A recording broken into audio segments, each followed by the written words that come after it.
My grandfather was always the smartest man I've ever known. Quick-witted, well-read, and full of sage advice, he had more life and love in him than I ever thought one person could hold. And even in the first months of his Alzheimer's diagnosis, he held on to his edge, though his jokes came a little bit more slowly and he couldn't always remember what he'd read lately. Not lately, though.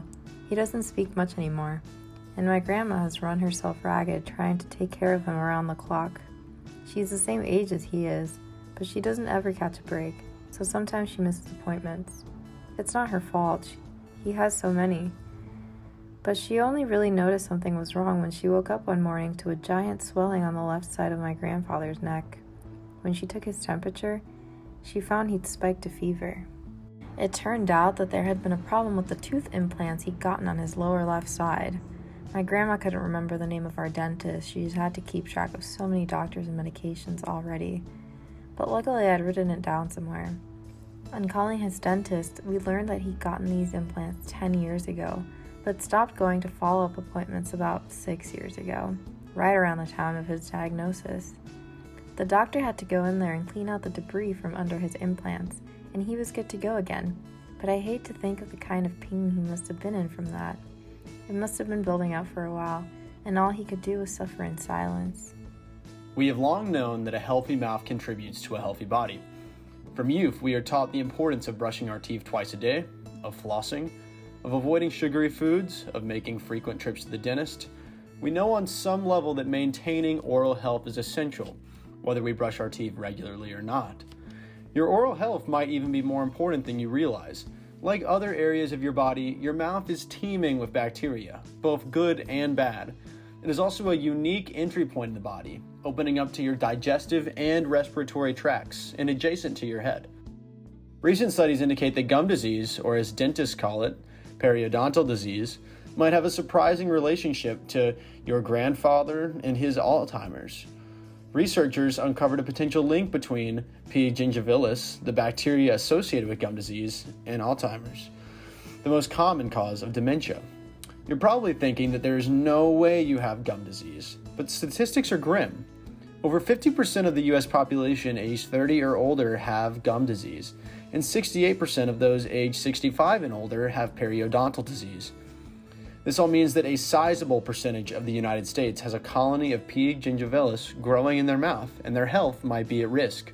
In the case of your grandfather, his Alzheimer's disease might be related to his poor oral hygiene.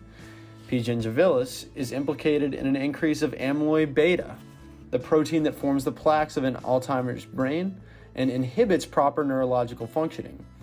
It is clear then, even if the implication that diligent oral care may lower the risk of AD is not the whole story, there is at least a link somewhere. Routine brushing can help prevent and treat gum disease as needed, leaving your mouth healthy and your risk of Alzheimer's potentially lower. How to assist with oral care in patients with Alzheimer's and related disorders. We have seen just how important it is for the elderly with Alzheimer's and related disorders to have consistent and effective oral care. Help your loved one or remind your loved one to brush their teeth twice a day for 2 minutes each time. Don't forget to floss once a day. If your loved one has dentures, make sure to clean the dentures at least once a day. Also try to decrease the amount of sugary and acidic foods or beverages in your loved one's diet. If your loved one is in a long-term care facility, try to find a facility that trains and sets goals for their staff in terms of oral care for their residents. Work with the facility to create a personalized oral care plan for your loved one. But what if your loved one pushes you away when you try to help them with your oral care routine? This can be really hard. Here are a few tips. Grab a toothbrush and also hold your loved one's dominant hand with your hand. Be facing them but to the side of them and be on their dominant side. Rest your other hand on their shoulder and apply gentle downward pressure to distract them from the toothbrush. With your loved one's hand in your hand, start brushing their teeth.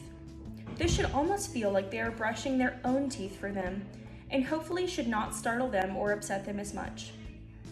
It is always helpful to remember how important oral care is for general health, and also that even if your loved one cannot always express their gratitude for your care and concern for their health, the gratitude is nonetheless there.